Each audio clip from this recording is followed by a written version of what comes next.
ग्रामीणमध्ये नागपूर जिल्ह्यात मोठं एक आंदोलन भारतीय जनता पार्टीतर्फे करण्यात आलेलं आहे आणि त्या आंदोलनाला हजारो लोक तिथे उपस्थित झालेले आहेत. जे तिथे डिस्ट्रिक्ट बँकेत जो घोटाळा झाला त्या संदर्भात ते आंदोलन करतात आणि खातेधारकांचे पैसे वापस करण्यासंदर्भातलं ते आंदोलन आहे. आणि म्हणून त्या आंदोलनात भेट देऊन तिथे सगळ्यांनी त्या लोकांनी ज्याचे सामान्य नागरिक आहे, सामान्य शेतकरी आहे, त्यांनी बावनकुळे साहेबांना तिथे ते आंदोलन बोलवलं. ते आंदोलन गेल्यामुळे ते इकडे येऊ शकले नाही.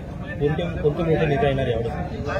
बघा, असं आहे की आता पुढच्या 2-2.5 महिन्यात निवडणूक आहे, विधानसभेच्या निवडणूक आहे. सगळीकडे भारतीय जनता पार्टी अनेक ठिकाणांवर लढणार आहे आणि सगळीकडे महायुतीचे उमेदवार लढणार आहे 288 जागेवर. तर प्रत्येक विधानसभेत, प्रत्येक तालुक्यामध्ये मोठे मोठे नेते इथे येतील. म्हणजे आपल्या लोकांना, आपल्या कार्यकर्त्यांना निवडणुकीकरता सज्ज होण्याकरता सांगतील.